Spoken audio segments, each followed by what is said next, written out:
Hi everyone, it's Frankie-Lou and Angus.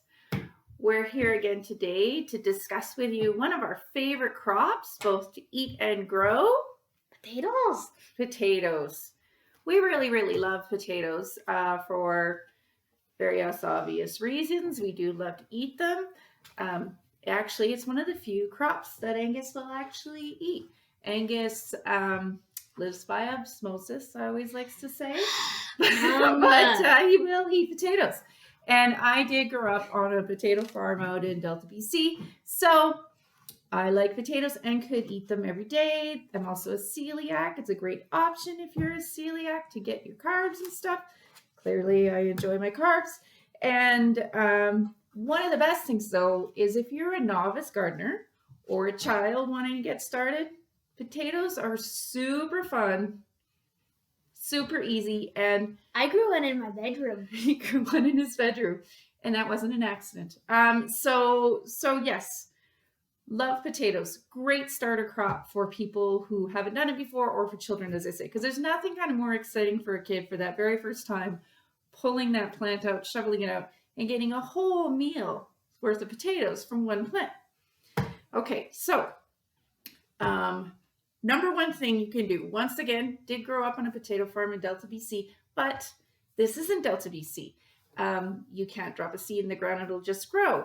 We have a very short growing season. So we have a few tips and tricks for getting that growing season, the potatoes grown in time. And but you can also use this in Delta if you want to get two crops, because some of you people probably could. All right, number one thing we do is called chitting. Okay, I know it's a funny word, but it's really quite a cool thing. How many of you have reached into your back of your cupboard and found a lost potato that's got spindly things, like gnarly things coming off of that? Those are potato sprouts that are growing. We don't want to do that. We want to get these nice, juicy, green, beautiful sprouts. And why is that, Angus? So when it's growing in the back of the cupboard, there's probably not much light. And if you grow potatoes with very little light, it will grow white because there's no chlorophyll. Mm-hmm. Plants are green because of the chlorophyll, and they produce that from the sun. So. Yeah, that's right. And will it be as strong without the sun? Nope. Will it be as nutritious without the sun? Nope. Okay, so we want to get these potatoes started. If you get the sprouts started going now, it does two things. It means that you can start it inside in the kitchen here or in your bathroom, wherever you get some good light. And that part of getting started, getting those sprouts going, has started and doesn't have to happen underground. The other thing that's good is it actually will hold it in stasis. You can have a potato that's ready to plant for 16 weeks, okay? Like a long time. So if you've got some nice seed potatoes and you bought them really early and it's not ready, you can get them going. Or if you have some nice organic potatoes, never try to sprout standard potatoes. They've usually been sprayed and won't grow properly. But I have cheated and used organic ones from the store, from the farmer's market before. If there's a potato I really liked, I sometimes will save one and sprout it. So chitting, cardboard egg cartons, your best tool for this. They cradle your potatoes so they're not rolling all over the place if you have naughty cats and dogs like we do. And it also is a nice surface to allow them to dry. Okay, what we mean by that is you can also make your seed potatoes go further by chitting, because you can see that I've got a nice good sized one here. This one has got multiple sprouts on it. So I'm going to cut it in half. And I'm going to put it in two different compartments now. You want to make sure that you do this long before you plan to put it in the ground. Never put a wet potato in the ground, okay? Potatoes need to be dry and scabbed over if you do cut them, like this one. This was done several days ago. And then there's less chance of disease. That goes with potatoes in general. When I put my potatoes in the ground, I actually don't water them until the sprouts come right to the surface. If you do this chitting process, though, that happens super fast. Like, I'm always shocked at how soon my potatoes start to grow. Other tips we have for here. Do we grow russet potatoes? What? Do we grow russet potatoes? What are those? Those are those big ones. No, we grow short season determinate styles like Yukon Gold, Norland, all these ones. They make the best new potatoes, and honestly, with our short growing seasons, when we try to grow things like russet, often the ground freezes, wrecks the potatoes, get a hard freeze before we get to eat them. We're talking about growing potatoes in our garden outside, but some of you might be watching this from an apartment building, but that doesn't mean you can't grow potatoes. Yeah, because I grew one in my bedroom, and if the cat, and if our visitor from last video hadn't used it as a litter box, we would have been able to have French fries. Yeah, it was growing really, really well. Angus used this particular container. We filled it about halfway up with dirt. He put a couple of chitted potatoes in there, filled it up with dirt, clipped on a grow light, and he had a gorgeous plant going. But every time we went into his room, I was like, what's that smell? And it got worse and worse and worse. And then we discovered the cat thought it was a really great litter box. It was very unfortunate because it was doing really well. You could do that. You could grow them in a pot about this size. This is about as small as you want to go. Gallons? Yeah. You can get those nice grow bags that you can purchase at a lot of different gardening stores. If you don't care what it looks like, you can use a soil bag. Just use a soil bag. Just slit open the top, pop some potatoes in there. You got yourself a perfect grow bag. You want to make sure it has a lot of nutrition. Once again, love this product. It's been great. It's organic, and it does have some organic fertilizers in there. But if you do have room in a garden to grow potatoes, I suggest a raised bed. We always, especially in short growing seasons, we always suggest, we have a cat actually scratching the back of that chair right now. Don't let the computer fall. Don't want to knock the computer down. Yeah, I'm just gonna get her. I'm gonna go get her. Okay. Watch it.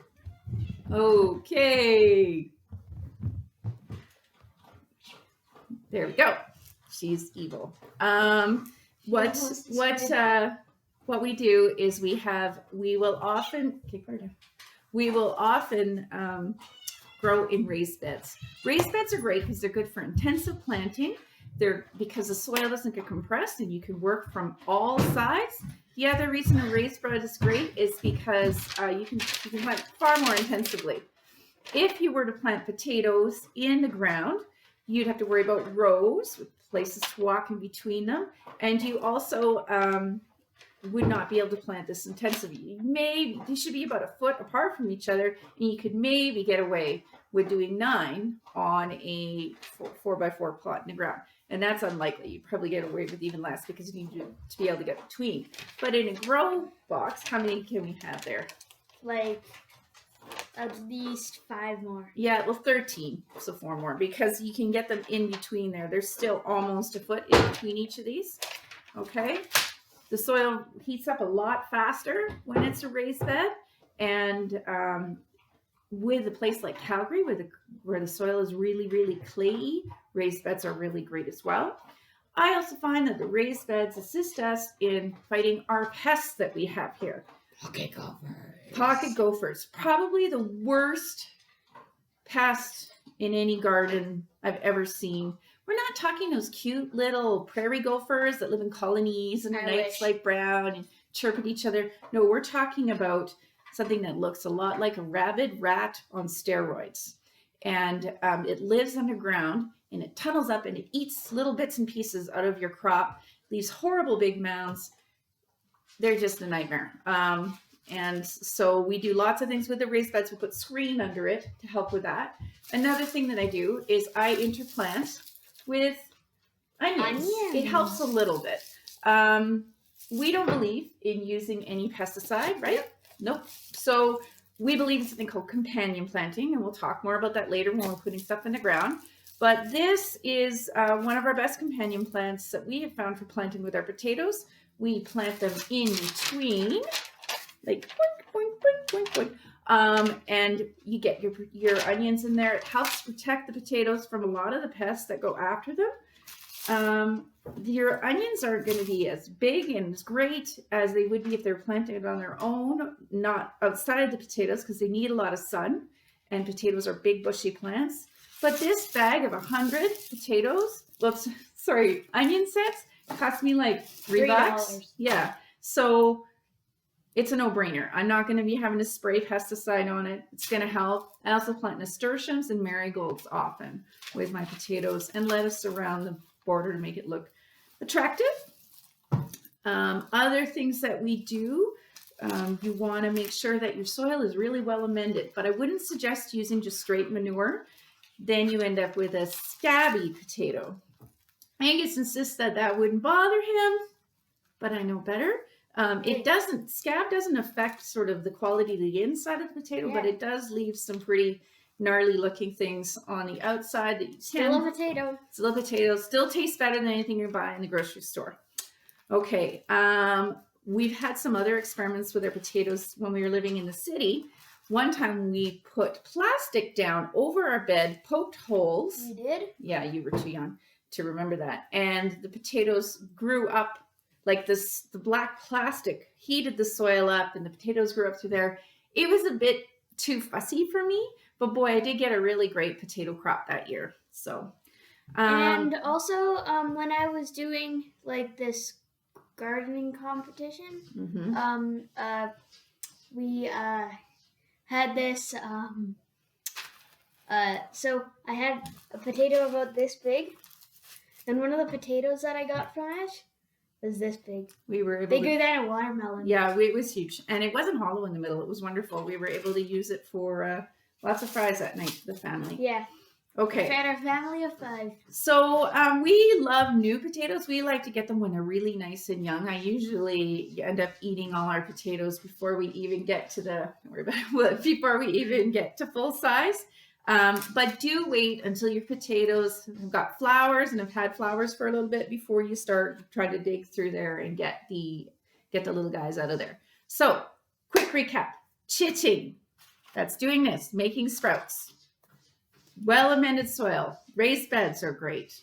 Companion planting, you're gonna hear us talk a lot about companion planting in the future. Yeah. And if there's one crop you're happy to let your kids have a go at, it's kind of hard to mess up. Don't water them until they come to the surface. Don't overwater. Once they do come to the surface, you want to keep it fairly consistently watered, but don't overwater them because you don't want that soil to get nice and compacted and too wet. Mulching, good for that as well. And I really suggest, if you're not going to grow anything else and you're just kind of nervous, and this is a really good first crop, both for kids and adults, because I seriously don't know anyone who doesn't like potatoes, right? Very rewarding. Okay, so I hope that's helpful. I hope we inspire you to grow some potatoes. Potatoes are awesome. They are. And they actually are a really beautiful plant. So give it a go. And if you have any questions, leave a comment below and we'll get back to you. Yep, next video. Have a great day.